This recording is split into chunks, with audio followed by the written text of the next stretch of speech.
주시는 하나님의 말씀은 구약 성경 창세기 27장 15절에서 24절까지의 말씀입니다.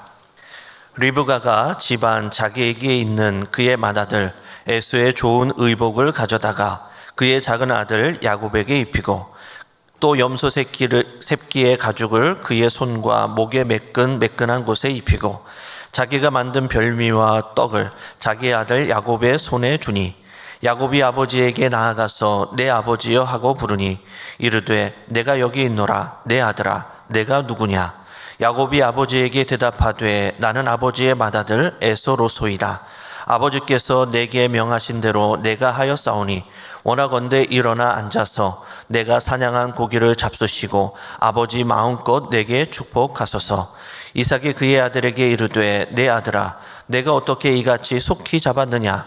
그가 이르되 아버지의 하나님 여호와께서 나로 순조롭게 만나게 하셨음이니이다. 이삭이 야곱에게 이르되 내 아들아 가까이 오라. 내가 과연 내 아들 에서인지 아닌지 내가 너를 만져보려 하노라. 야곱이 그 아버지 이삭에게 가까이 가니 이삭이 만지며 이르되 음성은 야곱의 음성이나 손은 에서의 손이로다 하며 그의 손이 형 에서의 손과 같이 털이 있으므로 분별하지 못하고 축복하였더라. 이삭이 이르되 내가 참 내 아들 에서냐? 그가 대답하되 그러하니이다. 아멘. 소위 막장 드라마라고 있습니다. 시청자들의 눈길을 사로잡기 위해서 종종 선정적인 내용이 들어가는 드라마를 말합니다. 이 막장 드라마에는 단골 손님으로 등장하는 소재가 있습니다. 이것을 스토리에 아주 능숙하게 담아내서 시청자들이 몰입하게끔 만듭니다. 그래서 욕을 하면서도 계속 보게 만드는 특징이 있습니다. 먼저 막장 드라마는 대기업이나 부유한 가문을 소재로 하는 경우가 많습니다. 왜냐하면 이 안에 다양한 음모가 숨겨져 있기 때문입니다. 캐릭터 간의 복잡한 상호작용이 전개되는 재미를 안겨주기도 합니다. 한 공동체 안에서 힘겨루기를 하거나 지분 싸움을 하는 것, 이것을 통해서 흥미를 유발하기 때문입니다. 또한 막장 드라마에는 불륜, 욕망, 배신, 이러한 소재가 등장합니다. 이러한 소재를 통해서 인간의 취약성을 드러내고 있습니다. 그래서 드라마를 더욱 강렬하게 그리고 자극적으로 보이게 만듭니다. 그래서 시청자들이 분노하면서도 다음 회에 대한 궁금증을 갖게 됩니다. 또한 막장 드라마는 이 출생의 비밀 또는 복수, 이런 소재가 나옵니다. 어느 날 자신의 출생의 비밀을 알게 됩니다. 이 숨겨진 비밀을 알고 난 주인공은 감정적으로 엄청난 변화를 겪습니다. 내적으로 갈등합니다. 그리고 외부와 대립하게 됩니다. 심하면 복수까지 이어지는 경우가 있습니다. 오늘 우리가 읽은 본문에 이러한 소재가 담겨진 하나의 막장 드라마와 같은 이야기가 펼쳐집니다. 어머니와 작은 아들이 한편이 되어서 아버지와 큰아들을 속여서 그들의 지분을 빼앗는 이야기가 나옵니다. 여기에는 3명의 주요한 인물이 나옵니다. 한번 그 인물의 특성을 살펴보면서 우리가 교훈을 발견해 보고자 합니다. 첫 번째 인물은 이 가족 드라마의 연출가인 어머니 리브가입니다. 리브가의 마음이 갑자기 급해졌습니다. 왜냐하면 이삭이 그의 아들 에서에게 하는 말을 들었기 때문입니다. 우리말 번역에서 들었다라는 표현을 분석해 보면 이것은 시제가 분사 형태로 사용되었습니다. 즉, 한 번만 들었다는 이야기가 아닙니다. 이 어머니 리브가는 계속해서 아버지와 아들 사이에 어떠한 대화가 이루어지고 있는지 틈만 나면 엿들었다는 이야기입니다.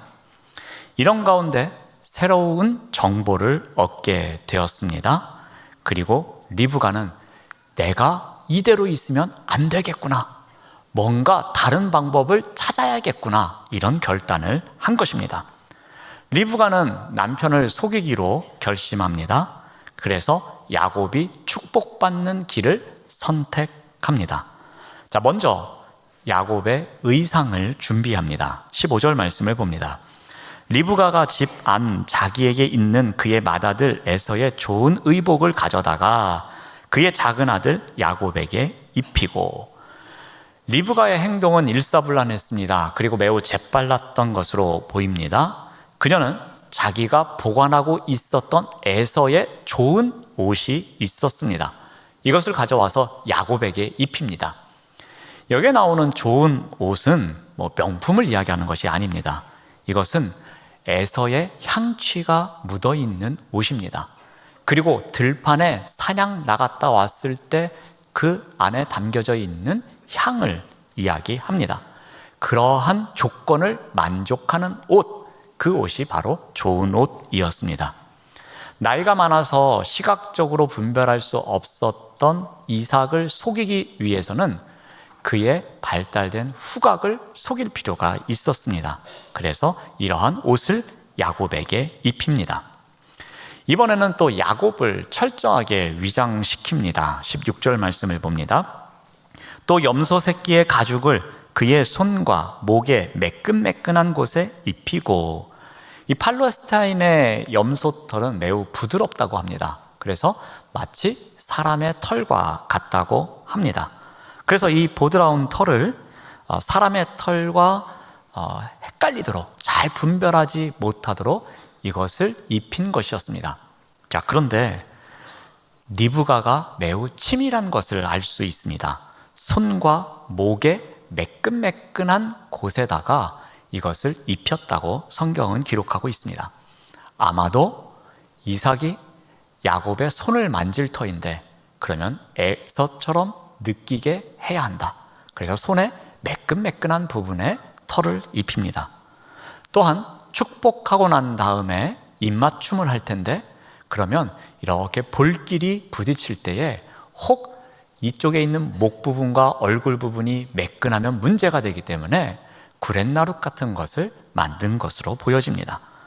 리브가는 야곱을 치밀하게 위장시키고 있었습니다. 이제 마지막으로 필요한 것은 아버지가 에서에게 부탁했던 별미였습니다. 17절 말씀을 봅니다. 자기가 만든 별미와 떡을 자기 아들 야곱의 손에 주니. 그 소품을 마지막으로 준비해서 야곱의 손에 들려줍니다. 이제 모든 준비가 끝났습니다. 이 별미를 야곱의 손에 들려주면서 아마도 음성을 어떻게 해야 되는지, 또 자세를 어떻게 해야 되는지 여러모로 훈련을 시켰을 것입니다. 자, 리브가는 지금 남편과 야곱의 아버지를 속이기 위해서 하나의 연출을 하고 있습니다. 자, 그런데 리브가는 어떤 여인이었습니까? 이 여인은 분명히 하나님의 말씀을 붙잡고 그 약속이 성취될 때까지 살아온 여인이었습니다.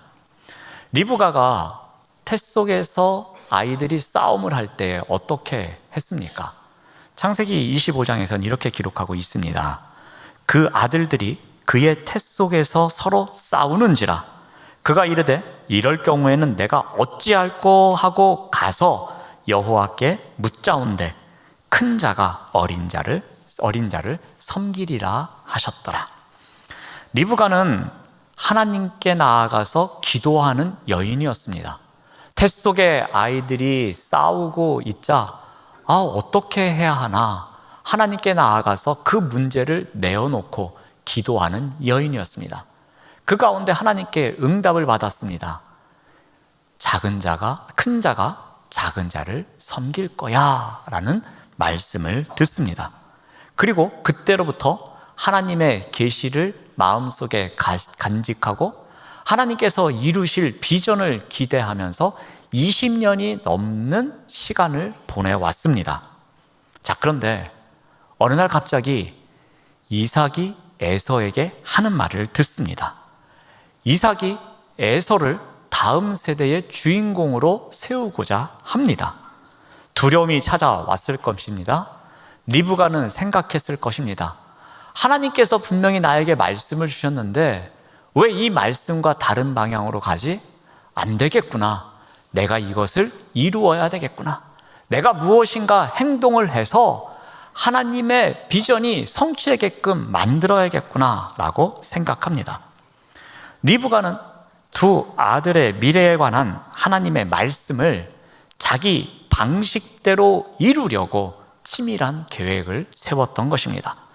그녀는 하나님께서 주신 약속의 말씀이 언젠가는 성취될 것이라는 믿음이 있었지만 그 믿음을 끝까지 지켜내지는 못했습니다. 하나님을 끝까지 신뢰하지 못했던 것입니다. 그녀는 하나님의 방법보다 자신의 방법으로 이 하나님의 계시를 이룰 수 있다고 착각했던 것입니다. 그 약속을 자신이 이루고자 한 것입니다. 그래서 리브가는 한편의 막장 드라마를 연출하게 됩니다.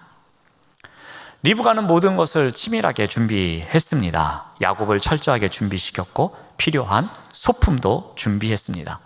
이삭을 속일 준비를 다 했습니다. 그리고 자기 스스로 하나님의 계시를 20년간 품고 있었지만 그것을 자신이 이루고자 했습니다. 리브가의 안타까운 모습을 보게 됩니다. 자, 그런데 리브가가 이러한 결정으로 인해서 그는 이때부터 엄청난 대가를 치르게 됩니다. 그녀는 사랑하는 아들 야곱을 떠나 보내야만 했습니다.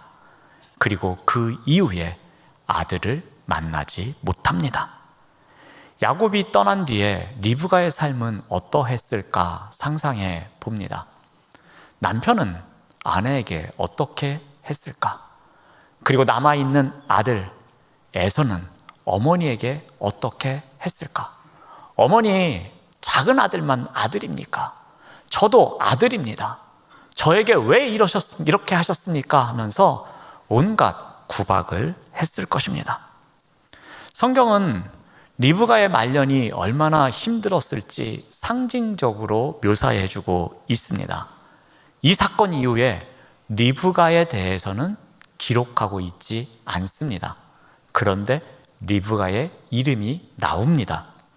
창세기 28장 5절에 보면은 야곱이 외삼촌 라반의 집으로 도망하는 이야기가 나옵니다. 그때 그 라반을 소개할 때 리브가라는 이름이 나옵니다.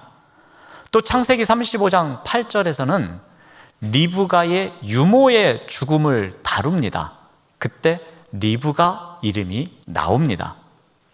리브가에 대해서 기록하기 위해서 리브가의 이름이 나오는 것이 아니라 주변 사람들의 이야기를 하기 위해서 리브가를 언급하고 있는 것입니다. 심지어 리브가의 유모의 죽음에 대해서 다루고 있지만 성경에서는 리브가의 죽음은 언급하고 있지 않습니다. 여러분, 리브가의 죽음을 왜 창세기에선 기록하고 있지 않습니까? 아브라함의 아내 사라의 죽음을 언급합니다. 야곱의 아내 라헬의 이야기도 언급하고 있습니다. 그런데 이삭의 아내 리브가에 대해서는 언급하고 있지 않습니다. 자신의 아내가 죽었을 때 아브라함이 슬퍼했고 또 라헬이 죽었을 때 야곱이 애도하고 있는 장면이 나옵니다. 그런데 리브가의 죽음은 다루지도 않고 있으며 그의 죽음을 애도하고 있는 이삭의 모습은 그리고 있지도 않습니다. 그만큼 리브가가 야곱이 떠난 이후에 어떠한 삶을 살았는지를 이 상징적인 인용을 통해서 나타내고 있는 것입니다. 막장 드라마의 한 장면과 같이 사람을 속이기 위해서 모든 것을 연출한 리브가의 모습, 어찌 보면 그 모습 속에서 우리의 모습을 발견할 수 있습니다. 혹시 우리 또한 하나님을 신뢰한다고 말은 하면서 살아가고 있지만 우리 또한 나에게 주신 약속의 말씀을 붙잡고 살아가고 있노라고 이야기는 하고 있지만 정작 하나님을 의지하기보다는 내 방식대로 그것을 풀어나가려고 하는 삶이 우리에게 있나 돌아보시기 바랍니다. 내가 내 인생의 드라마를 막장 드라마로 연출하고 있지는 않나 돌아보시기 바랍니다. 우리가 주인이 되는 세상을 만들어가기 위해서 우리에게 필요한 소품을 내가 만들어가며 우리가 원하는 대로 연출하면서 내 인생의 드라마를 내 마음대로 써나가고 있지 않나 돌아보시기 바랍니다. 두 번째 등장한 인물은 야곱입니다. 야곱 또한 자신에게 맡겨진 거짓말쟁이의 역할을 충실하게 해냅니다. 자, 야곱의 거짓말이 이렇게 시작됩니다. 18절에서 19절 말씀을 봅니다. 야곱이 아버지에게서 나아가서 내 아버지여 하고 부르니 이르되 내가 여기 있노라. 내 아들아 내가 누구냐? 야곱이 아버지에게 대답하되 나는 아버지의 맏아들 에서입니다 라고 말합니다. 야곱은 이제 장자의 그 명분을 위한 투쟁, 그 절정, 이제 결론 부분에 도달했습니다. 이번 고비만 넘기면 이 장자권은 나에게 오는 거야, 이런 욕심이 생기는 순간이었습니다. 이 결정적인 순간에 야곱은 어떻게 합니까? 연습했던 대로 거짓말을 유창하게 해냅니다. 야곱은 내 아버지여 라고 부르면서 이삭의 방으로 들어갑니다. 아마도 에서의 목소리를 최대한 흉내냈을 것입니다. 그러나 그 목소리를 들은 이삭은 뭔가 이상했습니다. 그 목소리를 들은 이삭은 의심하기 시작합니다. 그래서 물어봅니다. 내가 누구냐? 라고 묻습니다. 야곱은 자신을 의심하는 이삭을 속이기 위해서 이제 적극적으로 행동합니다. 나는 아버지의 맏아들 에서입니다 라고 말합니다. 여기서 1인칭 주어가 강조되고 있습니다. 바로 내가 아버지의 아들, 맏아들입니다 라면서 자신을 강조하고 있는 것입니다. 자신이 거짓말까지 하면서 아버지를 속이고 있음에도 불구하고 내가 당신의 맏아들 에서입니다 라고 말하고 있습니다. 그래서 히브리어 성경은 이 내가라는, 나는이라는 1인칭 주어를 강조하고 있습니다. 그만큼 야곱이 거짓말하고 있음을 드러내고 있는 표현입니다. 야곱의 거짓말은 여기서 끝나지 않습니다. 꼬리에 꼬리를 물고 이어집니다. 20절 말씀을 봅니다. 이삭이 그의 아들에게 이르되 내 아들아 내가 어떻게 이같이 속히 잡았느냐?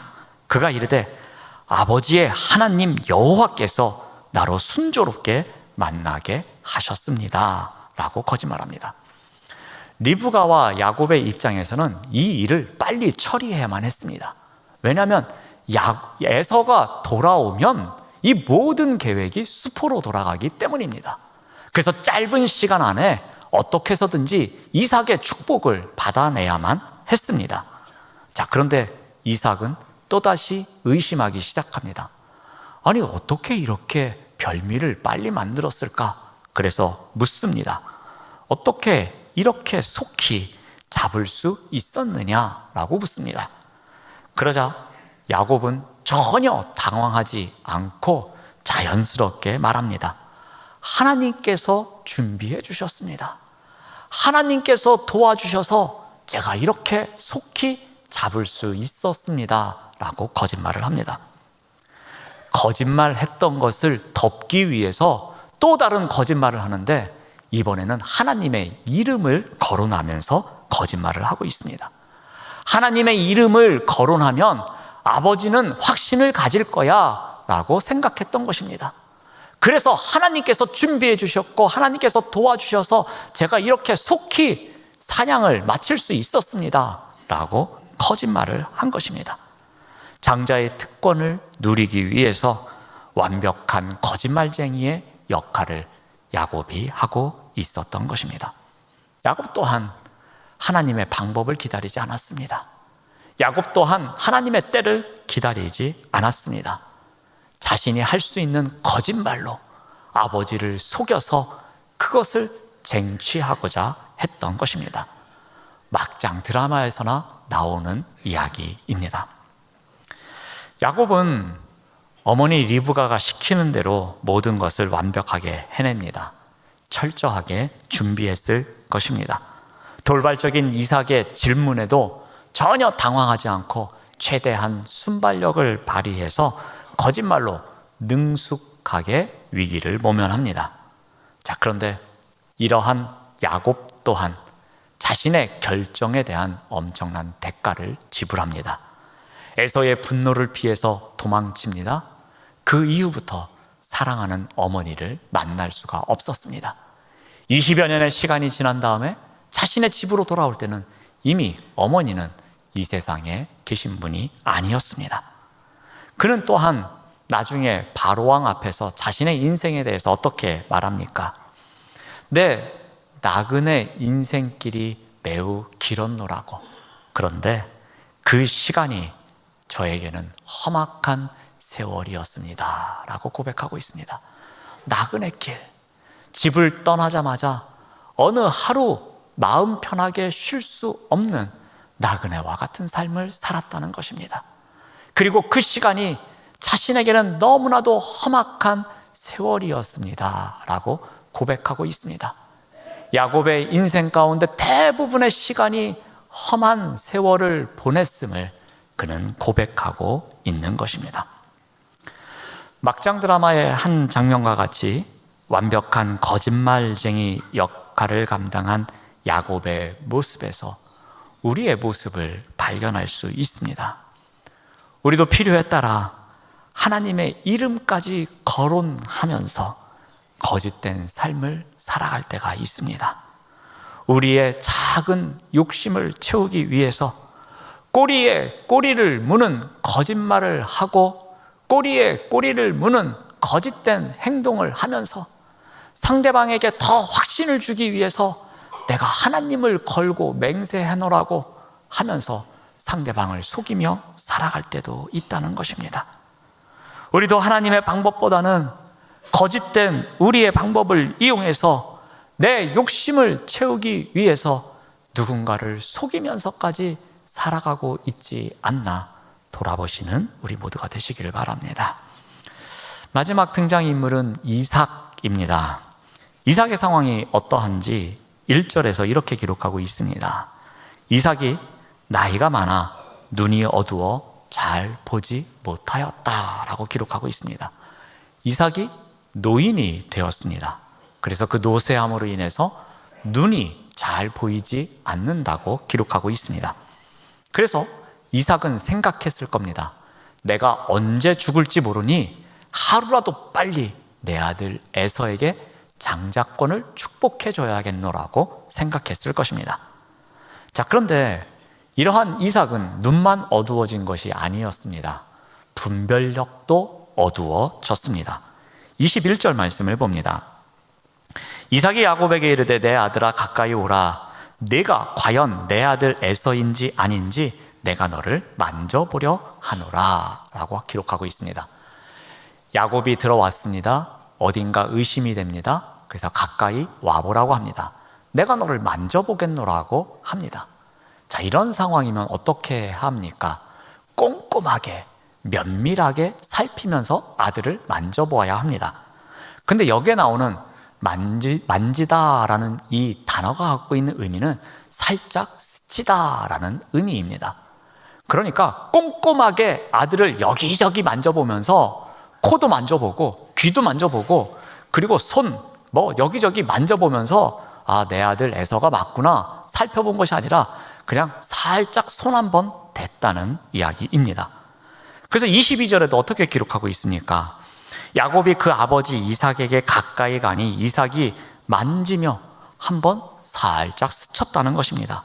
그랬는데 음성은 야곱인 것 같은데 손을 스쳐보니 에서의 손이구나 라고 한 것입니다. 분명하게 의심이 들었습니다. 그러면 단순하게 스치듯이 만져보는 것이 아니라 더욱 철저하게 검증했어야만 했습니다. 그런데 이삭은 분별력이 없었습니다. 그럴 만한 분별력을 갖고 있지 못했습니다. 그래서 성경은 23절에 다음과 같이 기록하고 있습니다. 그의 손이 형 에서의 손과 같이 털이 있으므로 분별하지 못하고 축복하였다. 이렇게 기록하고 있습니다. 이삭은 그 시대의 족장이었습니다. 선지자와 같은 역할을 해야 했습니다. 그런데 그의 삶의 마지막은 어떠합니까? 분별력이 없는 삶을 살아갑니다. 선지자는 하나님의 영이 함께 하기에 거짓된 것을 분별할 줄 알아야만 했습니다. 누군가에게 속아서는 안 되는 사람이었습니다. 그런데 하나님의 영이 필요한 것을 알려주지 않았습니다. 그에게 분별력이 없었던 것입니다. 이삭은 더 이상 하나님의 영에 이끌려가는 삶을 살고 있지 않았던 것입니다. 이렇게 분별력이 없었던 이삭, 여기서 그치지 않았습니다. 그는 신중하지도 못했습니다. 우리 2절 말씀을 다시 봅니다. 이삭이 이르되 내가 이제 늙어 어느 날 죽을는지 알지 못하니 라고 말합니다. 이삭은 죽음이 임박한 것을 느꼈습니다. 야, 이거 내가 며칠을 더 살지 모르겠구나. 그러니 오늘이라도 당장 내 큰아들에게 장자권을 줘야겠다. 이런 생각을 했던 것입니다. 자, 그런데 이런 생각을 하고 난 이후에 그 무렵부터 이삭이 몇 년을 더 살았을까요? 최소 20년 이상, 수십 년을 더 살게 됩니다. 야곱이 외삼촌 라반의 집으로 도망쳤습니다. 그리고 그곳에서 20년 정도 머물렀습니다. 그리고 이후에 집으로 돌아왔습니다. 그때의 아버지는 여전히 살아 계셨습니다. 어머니는 이 세상 사람이 아니었지만 아버지 이삭은 20년 넘게 그때도 살아 계셨습니다. 심지어 야곱의 아내 라헬보다도 이삭이 더 오래 살았습니다. 라헬의 죽음을 기록하고 난 다음에 그 다음에 이삭의 죽음을 기록하고 있습니다. 그러므로 이삭은 내가 곧바로 죽을 것이라고 생각은 했지만 그만큼 노쇠하긴 했지만 신중해야만 했습니다. 장자를 축복하는 일을 결코 서두르지 않아도 되었던 것입니다. 내가 언제 죽을지 모르니 빨리 장자에게 축복을 해줘야지, 이런 생각을 안 해도 되는 것이었습니다. 오히려 에서가 그 장자의 자격을 갖출 수 있도록 그를 더 가르치고 훈련시키는 일이 이삭에게는 필요했던 것입니다. 그런데 그렇지 않고 서둘러서 이 일을 그르쳤다는 것입니다. 또한 이 본문의 상황에서도 이삭은 더 신중할 수 있었습니다. 계속해서 의심이 갑니다. 음성은 아닌 것 같은데 손을 살짝 스쳐보니 그인 것 같기도 하고, 이런 상황에서 섣부르게 결정하는 것보다는 누군가를 불러서 확인하고 또 확인하는 시간이 있었어야 했습니다. 신중하게 모든 것을 결정해야만 했습니다. 그런데 성급하게 이를 결정하고 있었던 것입니다. 막장 드라마의 한 장면과 같이 분별력이 없어진 이삭의 모습에서, 그리고 신중하지 못했던 이삭의 모습에서 우리의 모습을 발견합니다. 우리도 때로는 분별력을 잃어서 우리 앞에 있는 거짓이나 함정을 분별하지 못할 때가 있습니다. 그래서 어려움을 겪을 때가 있습니다. 말씀에서 얻는 지혜로 분별력을 잃지 않고 살아가야 하는데 그렇지 못할 때가 있다는 것입니다. 간절히 기도하면서 신중하게 결정해야 하는 일에도 불구하고 그렇지 못해서 일을 그르칠 때도 있다는 것입니다. 우리 또한 하나님의 영이 떠난 사람인 것처럼 분별하지 못하고 신중하게 처신하지 못해서 잘못된 길을 걸어갈 때가 있다는 것입니다. 이러한 삶을 살아가고 있지 않나, 이삭의 삶을 통해서 돌아보시는 우리 모두가 되시기를 바랍니다. 리브가와 야곱 그리고 이삭이 하나님의 언약 상속자를 전하는 과정에서 불의한 방법을 사용합니다. 이 결과 어떠한 일이 생겼습니까? 한 가족에게 분란과 불행이라는 결과를 가져오게 합니다. 에서와 야곱은 쌍둥이 형제였습니다. 그런데 이제 원수지간이 되었습니다. 야곱은 형 에서를 피해서 도망쳤습니다. 그리고 그 이후로 사랑하는 어머니를 만날 수가 없었습니다. 이삭과 리브가가 만약에 잘못된 선택을 하지 않았더라면, 그래서 하나님의 계획대로, 하나님의 순리대로 이 일이 해결되었더라면 어떻게 되었을까 생각해 봅니다. 아마도 이 가족 간에 일어난 상처와 분란과 불화가 없었을 것입니다. 이 창세기의 이야기는 아름다운 가족 드라마로 끝이 났을 것입니다. 그런데 하나님의 뜻과 방법을 따르지 않고 인간적인 판단과 조급함에서 비롯된 잘못된 행동의 결과는 어떻게 되었습니까? 막장 드라마가 쓰여지게 된 것입니다. 무엇이 가족 드라마를 막장 드라마로 바꿨습니까? 하나님의 뜻보다 자신의 방식대로 이끌어 가려던 욕심 때문이었습니다. 불의한 일을 저지르기 위해서 거짓말까지도 일삼고 있는 삶 때문이었습니다. 분별력을 상실하고 신중하지 못한 행동 때문이었습니다. 그러므로 우리는 어떻게 살아가야 하겠습니까?